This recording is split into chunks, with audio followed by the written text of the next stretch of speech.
On the island of Newfoundland, upon the southwest coast, lies the little town of Virgil, to whom I'll sing this toast. There are so many islands that lie just off her shore, and when the cold north wind blows, you can hear the billows roar. The people from the village make their living from the sea. They like their independence, it shows that they are free. Some fish in their small boats in the wind, the rain and sleet, while others make their living on the offshore trawler fleet. They've known their share of tragedies down through the years, and when the memories overcome, they show their grief with tears. For they have lost some loved ones to the furies of the seas, for heartaches and heartbreaks are locked in memories. This village, it's got beauty carved on its rugged shore. 7 miles of pure white sand, who could ask for more? The mountains and the valleys where the rivers run so fast, and the salmon rise to the sportsman's fly as he makes another cast. Now the people of this village love their native home, for anyone who goes away oh surely will return. Just like that lifelong mystery, the answer you won't know. What makes this rugged village burn so deeply in your soul? What makes this rugged village burn so deeply in your soul? Good evening, and welcome to This Week in Review. Tonight in our stories we have School Report. Please stay tuned for this story after this. I remember when I was young, this old rifle would lean against the wall at home. Always loaded, easy for anyone to pick up. No kidding, Grandpa? Really? Yeah, it was right out in the open. Then one day something awful happened. Daddy! It didn't need to. Boy, I'm sure glad they're safe. Now they can't get into the wrong hands.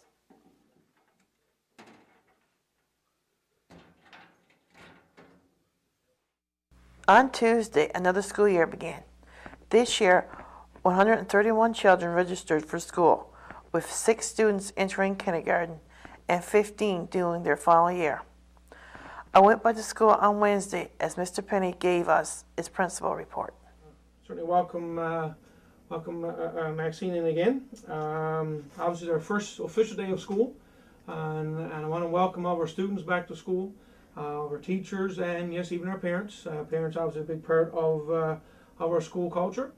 Also want to welcome, we have 5 new kindergarten students. We also have 3 other new students to our school, 2 in grade 7, 1 in grade 12. Also this year we have 3 new teachers. We have Miss Stephanie Linehan, who is the junior and senior high math teacher. We have a Miss Kayla Bailey, who is the phys ed teacher, and also replacing Mrs. Billert until Christmas is Mr. Jeff Bartlett.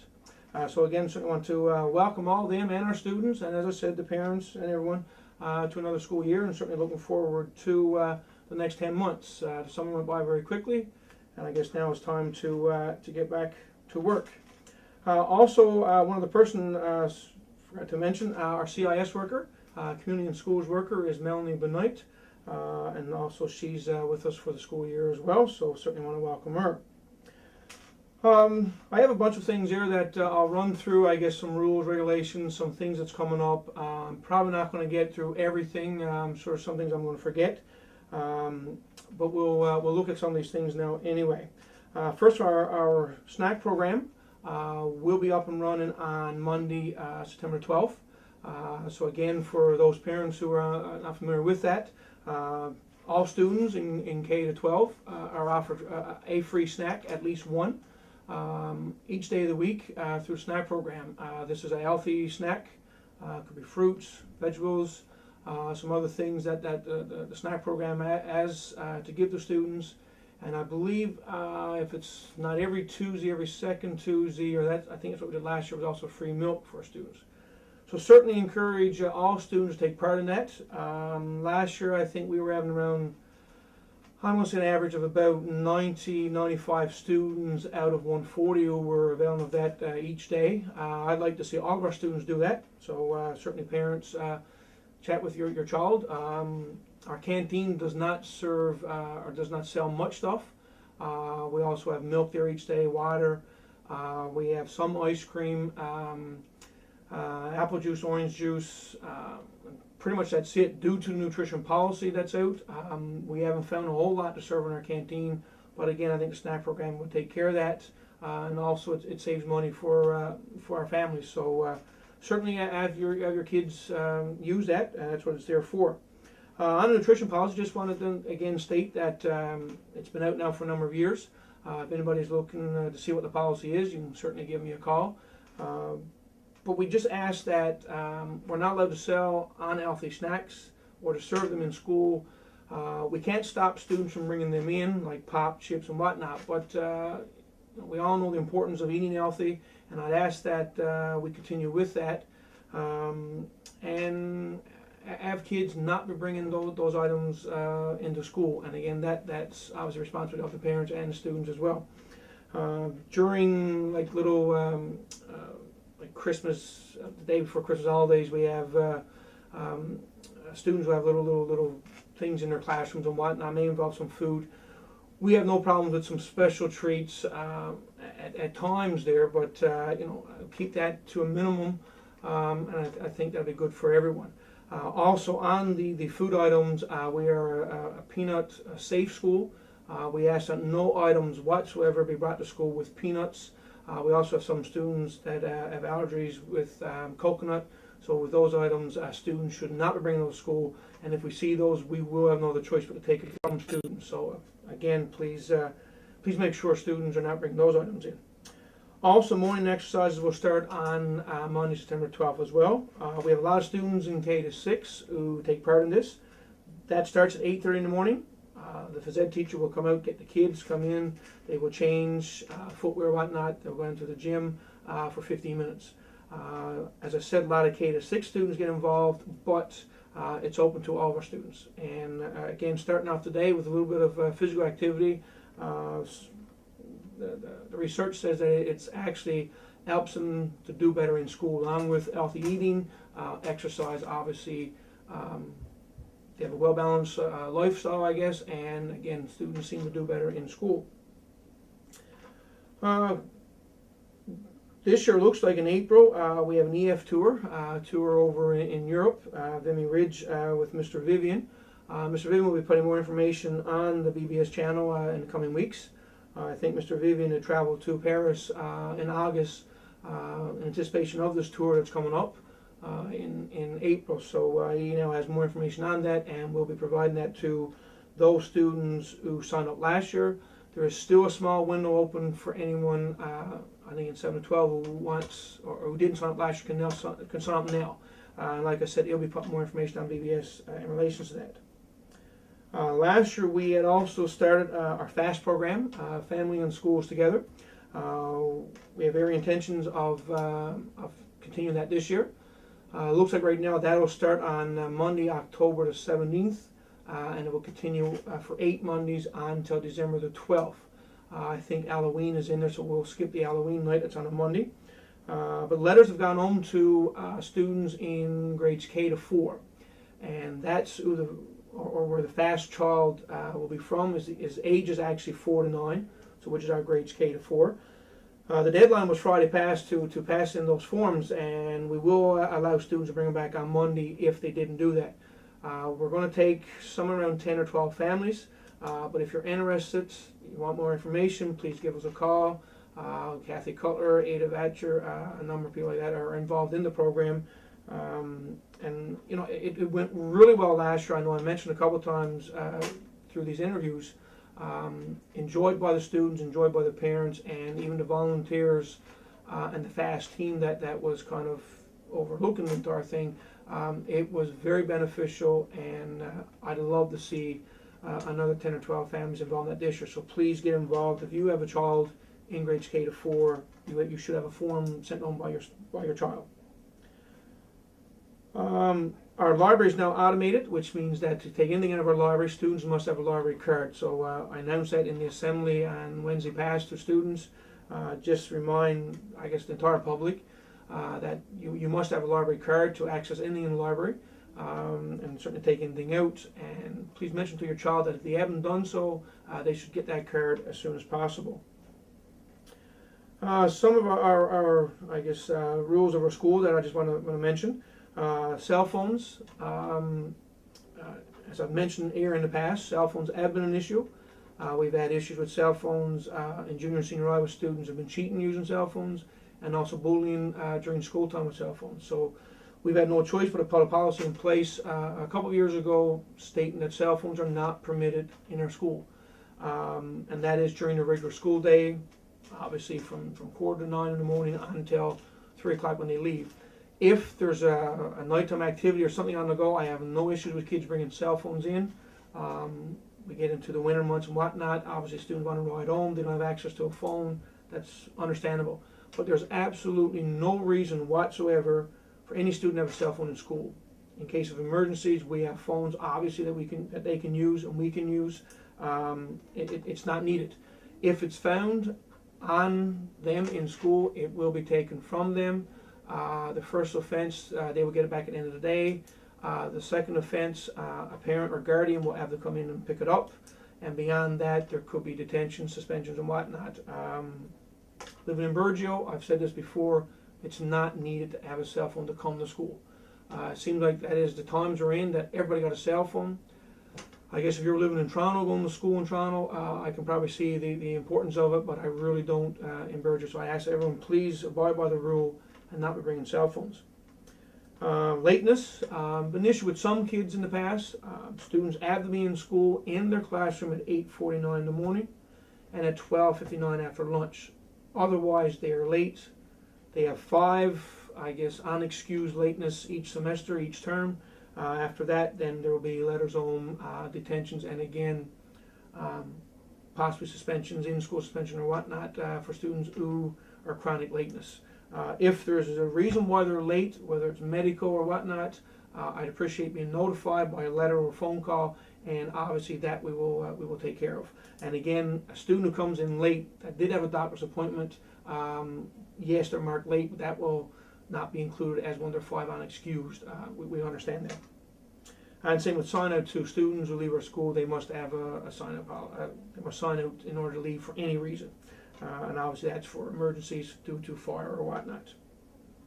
On the I guess topic of talking about fires or fire drills, we are required to have 10 fire drills a year. That's 1 a month, and yes, we are required by the fire commissioner's office to have one every month, which includes January, February, and March. Obviously, we'll pick the best day possible. Homeroom teachers have been asked to chat with their students. I briefly mentioned in the assembly on Wednesday past. But for the younger kids, parents, please speak to your child again about the importance of fire drills. And very simple, when the fire drill goes, they are to leave their class immediately in orderly fashion with their teacher, and they exit through the nearest exit, and they meet up in front. If, God forbid, if there's ever an actual fire, and we did have one last year, it happened at 3:10, but if there is one that students have to be evacuated, our K to 3 students will be at Stan Dominy's. Our grades 4 to 6 students will be at the pharmacy. 7 to 9 students will be at BBS, and 10 to 12 students will be at the town hall. So if, in the event of an evacuation, for whatever reason, parents will now know where their child will be to once they get word that there's been a fire or something else in our school. So again, that's K to 3 is at Stan Dominy's house, 4 to 6 at the pharmacy, 7 to 9 will be at BBS, and 10 to 12 will be at the town hall. We're also required to have 2 to 3 lockdowns a year. This is something, again, that Oman teachers are supposed to have chatted with their kids about. Basically, in case someone comes into our school that could possibly do harm to the school or to or anybody in the school, we are required to have a lockdown policy. And I guess very simply, it will be stated over the PA system that there's a lockdown in place. The teachers will lock the doors, lights will be turned off, curtains closed, and the kids are away from windows, on the floor if that's possible, and away from the door as well. If kids have to go to a washroom or to the office or whatnot, once the door is shut, they will not get back in. So again, I ask the parents, especially for the young kids, to chat with your kids about this and the importance of it. And if they are apt to be out around the school for whatever reason, they actually just go to the nearest room and shut the door. If it's in the office, we'll take care of it. If they're by the staff room, we'll take care of it. They may even have to go into the washroom and lock the washroom door. If that's the best place possible, then that's what they'll have to do. CDLI, we have 4 courses this year being offered through CDLI, 2 physics courses, an advanced math grade 12, and a calculus course. That should have started Friday past. And again, basically what I'll say on that, if any parents any questions on CDLI, just give me a shout. The students that are involved over the coming weeks will obviously be very involved, especially the new ones. The ones who were in it last year know everything about CDLI, and give them a week or two. They will have no issues with CDLI. It can be accessible from home if you've got the internet. The setup, I've said this a number of times in the past, but it seems like that it gets better every year. And without having a teacher here in our school that can teach these kids, this is the next best thing. They are taught through the computer with a teacher on the other end. If for some reason the student can't make class, if they're sick or whatnot, that class is recorded, so they can access from home. Assignments and whatnot can be done and scanned, emailed, everything done through the computer. But as I stated, if there's any further questions, please give us a shout. Our next curriculum night will be Monday, September 26th. Obviously here at the school. That'll be at 7 o'clock. So again, it's Monday, September 26th, curriculum night. I'll be putting that on BBS within the next week or two, or as we get closer to that date. K to 6 parents, you're asked to meet with your child's teacher, homeroom teacher, in their classrooms. 7 to 12 parents can meet with the teachers down in the gymnasium. We will have tables set up for teachers. We'll be at each of those tables, and parents can circulate to chat with the teachers. More or less introduce themselves, especially with our new teachers. If your child got a new teacher, even in primary elementary, just come in and give the teacher a chance to explain some of the rules, regulations, what the year's going to look like, and it gives you guys an opportunity to ask questions. I'd also ask that after the K to 6 parents are done in the classrooms, pop down into the gymnasium. We may be having a presentation there. More information on that later. Also, there will be some finger food around 8 o'clock or so. But again, as I said, more information on that. For the past 3 or 4 years, we've had Healthy Commotions Day. In the past, that's been in, I think, usually last Friday in September. It's a little bit later this year. It's Friday, October 14th. We have a meeting on Monday regarding that day, so I guess more information on that will be coming up, will be given to the kids over the next few weeks. So we'll stay tuned for that one. We also have 3 confirmed closeout days by the end of October. I say they're confirmed. The first one is September 26th. No school for kids that day. And again, that night is our curriculum night, but kids obviously have no school that day. There's 2 more in October, and it's either going to be the 20th and 21st of October or the 27th and 28th. And the reason I'm not, that's not confirmed is our teachers have to go out. We either have to go to Stephenville or Corner Brook, and I'm not too sure at this time when that will be. But as soon as I find out, the students will know, the teachers will know, and we will also put that information on BBS. So again, to confirm, just those 2 are not, the exact dates for those yet are not decided. There will be 1 more that we're going to have. I'm open over the next 2 to 3 weeks, maybe 4 weeks. I've been planning that last couple of days. Nothing confirmed on that, but that'll be the 4th one that hopefully will be done, we'll say definitely by the end of October. And there's 1 more that we have to have done by April. And that one, I have no idea right yet, but when I do, I'll certainly let everyone know. Also let the public know, and the parents, that we are a scent-free school. So we ask that if you're coming to a school, whether students or visitors or whatnot, perfume, cologne, aftershave should not be worn. I know in the past we've had some issues with some students down in the gymnasium. The underarm deodorant, the Axe is very strong. And again, I've mentioned to the students that that should not be worn. We have students who have strong reactions to certain smells, so please refrain from wearing that to school. Just want to remind all parents, and obviously remind the students, that we have teachers on duty at 8:30 in the morning. So if students come to school before 8:30 or out in the parking lot, we are not responsible for those students. 8:30.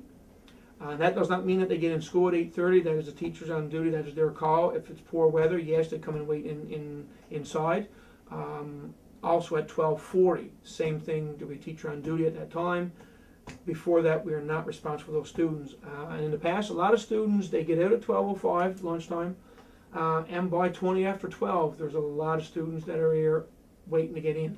That's 15, 20 minutes or so in which they're unsupervised, and if anything happens, it's not our doing. So please keep that in mind. And also, I've mentioned to students that when they get at 8:30 and at 12:40, it does give them the right to come on into the school. They need to get permission from the teacher on duty or come to the office, and there will be somebody here if they need to go to a locker, use the washroom or whatnot. Please do that. We also have 4 bingos coming up. The snack program has one on September 28th, so right around the corner. The school has 3 of their own on November the 2nd, February the 8th, and May the 9th. And that is outside of recycling, that is the only fundraising that the school does. The grads will have a couple more that will be decided later. And again, I mentioned in the past about the monies from recycling, from the fundraising of bingos. They go towards smart boards. We purchased a smart board last year for $4,000. Computers, monitors, even things like paper and markers and the full gamut, I guess, of what kids don't have to buy and use here in school. We have an instructional budget from the department and from the government that we get, but usually it's not enough, so we need to raise money for that stuff, and also a lot of the travel costs. Even though kids have to pay some for travel, it doesn't cover it, and we have to then obviously pay the rest of that. So certainly get involved in the recycling, get involved in the bingo cards if kids come to and ask you to sell them. The recycling, you can bring recycling to a school, to our school at any time. We ask that they be cleaned and no stoppers. Obviously that's what the depot requires, and we have to follow suit in that. And also just to remind everyone that the MMSB will match every 5 cents, which is what we get for an item. They match it. So actually every item comes to our school, we get 10 cents. Excellent fundraiser, and I'm sure we'll be having some recycling blitz, 2 or 3 of those throughout the year. Just want to remind those who drive to school, whether students or parents or drop kids off, that the parking, we had the lines painted again, so everybody can see exactly where no parking is to, and where the parking areas are. A lot of parents last year are still parking in front of the elementary wing. There's a no parking all the way back, and people are parking there and leaving the proper parking spaces empty. If people are not going to follow it, I have no other choice but just to contact RCMP, and then they'll take care of it. Please, there's plenty of parking. I know on dirty days it gets to be a bit hectic, and I know on what I call the school road, people are parked on the side there. That's really off the school grounds. I got nothing to say about that. But when you're on school grounds, please park in the proper places. Also, the speed limit is 15 kilometers per hour. In the past, we've had people coming up, students and some adults, going a lot faster. And again, there are some people will be contacted. No warnings on that. We obviously, for safety, we got to have people following the speed limiter. Also in the past, parents come into our school for various reasons, drop off things to their kids, maybe visit teachers, visit whatnot. Unless you're going to the library, that's fine. But anything else, we'd appreciate it if you just pop into the office, let Floss know, or myself, or Mrs. Vatcher of TWIR. If you're dropping off some things, sometimes we'll take it and make sure the kids get it. If needed, you need to go see your child in the classroom or whatnot, or their locker. Again, we usually have no issues with that, but please check in with the office if you're coming to the school for any of those reasons. And one of the last things I have, over the summer, or I guess about a week before school opened, I noticed that there's some graffiti on the front of our school. It was very vulgar. There was some diagrams drawn and some words that were there that I will not repeat on here. This is really the first time in going on for 9 years that we've had any of this sort written on our school. I think the first year of school we were into our new school. Someone wrote the name on the back of the building. We quickly found out who that was, but this is new for us, and I've had the RCMP check it. They've taken pictures. I think they've had a message on BBS. I don't want to get into the idea of pressing charges or whatnot, but if this is something that continues, we need to find out who's doing this, and charges certainly will be laid. So I'd ask the parents, again, if it's kids doing this, the stuff that was there, I do not see adults doing it. It could be visitors from outside. I don't know what happened, who put it there at this point, but if it is kids in our school, it needs to stop, absolutely. We can't tolerate it. I also found out, actually just before doing this interview, just minutes before that, there's some words written on some of the playground items. Also, again, very vulgar, and we've got a lot of our little kids that are in those areas, and very soon they can read, and they know what's there, and other kids are telling them what's there. It's got to stop. It's unacceptable. Anywhere, not only in our school, playgrounds, around our community, it's got to stop. So I hope I don't see no more of that. On that note, a lot of things I know was done very quickly. If some things you missed or some things you have further questions on, as I've stated many times in the past, my door is usually open. Also, I'm a phone call away. If you've got any questions, concerns, for goodness sake, let us know. We understand it's a small community. A lot of people talk, but some things people don't get the right information when it leaves. 3 or 4 people got it and carries on from there. By all means, just give me a call and I'll tell you the truth. I'll let you know whatever it is you want to know, and if I don't have the answers to it, I'll certainly try to find out. And also on the notes, I want to wish everyone a fantastic year. Obviously, the goal of us, our school, our teachers, our students, is to provide an education and to learn. And that's what we're here for, and we certainly hope that that is the case. Students have to do their part, study, do well in tests, assignments, and projects, whatnot. There's deadlines for it as we passed in and whatnot. So we all work together. I'm sure we can have a very successful year. And a note, thank you, and I'm sure we'll do this again very soon.